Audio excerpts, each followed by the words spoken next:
Hi. Well, it's my turn to carry on with George's Marvellous Medicine. So, off we go. But she didn't. There was a sort of scrunching noise and bits of plaster and cement came raining down. "Hadn't you better stop now, Grandma?" George said. "Daddy's just had this whole room repainted." But there was no stopping her now. Soon her head and shoulders had completely disappeared through the ceiling, and she was still going. George dashed upstairs to his own bedroom, and there she was coming up through the floor like a mushroom. "Whoopee!" she shouted, finding her voice at last. "Hallelujah! Here I come!" There, you can see her there, look. "Steady on, Grandma," George said. "With a high non-nonny-no, up we go," she shouted. "Just watch me grow." "This is my room," George said. "Look at the mess you're making." "Terrific medicine," she said. "Give me some more." "She's dotty," George thought. "Come on, boy, give me more," she said. "Give it out now, please." George was still clutching the medicine bottle in one hand and the spoon in the other. Oh well, he thought, why not? He poured out some more and popped it in her mouth. "Oh!" she screamed, and up she went again. Her feet were still on the floor downstairs in the living room, but her head was moving quickly towards the ceiling of the bedroom. "I'm on my way now, boy," she called down to George. "Just watch me go." "That's the attic above you, Grandma," George said. "Keep out of there, it's full of bugs." Crash! The old girl's head went through the ceiling as if it were butter. George stood in his bedroom gazing up at the shambles. There was a big hole in the floor and another in the ceiling, and sticking up like a post between the two was Grandma. Her legs were in the room below, her head in the attic. Oh, look at that. "I'm still going," came the old screechy voice from up above. "Give me more, my boy. Let me go through the roof." "No, Grandma, no," George called back. "You would have ruined the whole house." "Oh, no, I don't care. I want some air. I want some fresh air.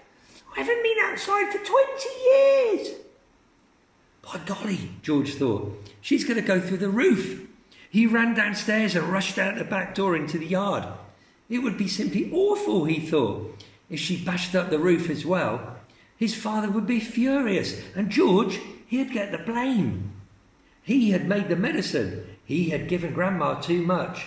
"Oh, don't come through the roof, Grandma," he said. "Please don't come through the roof." Next chapter, The Brown Hen. George stood in the farmyard looking up at the roof. The old farmhouse had a fine roof of pale red tiles and tall chimneys. There was no sign of Grandma. There was only a song from a bird and one of the chimneys singing a song. The old Wurzels got stuck in the attic, George thought. Thank goodness for that.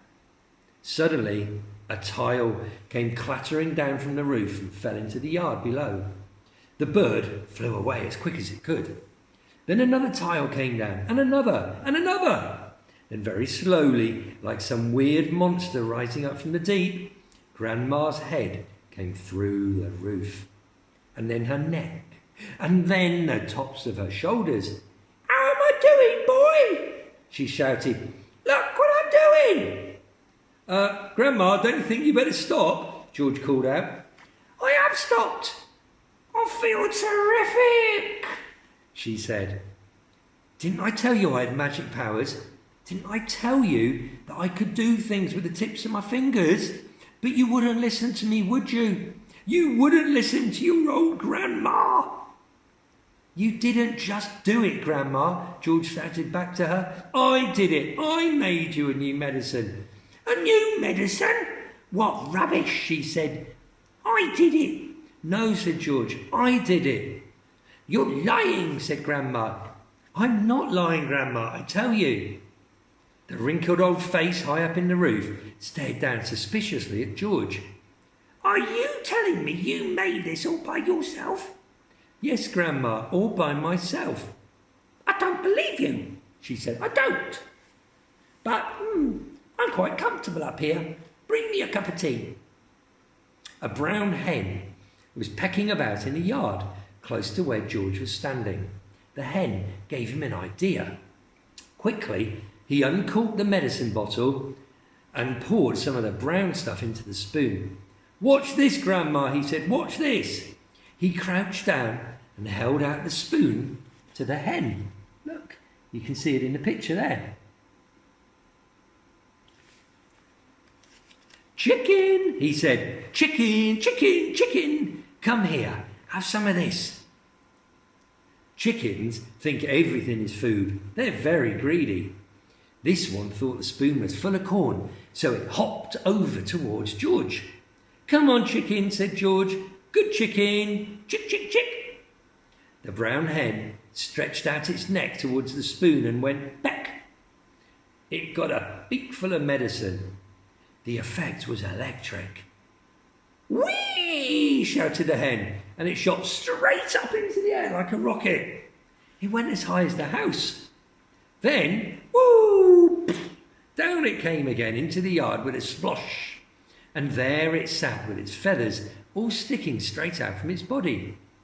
There was a look of amazement on its face. George stood watching it.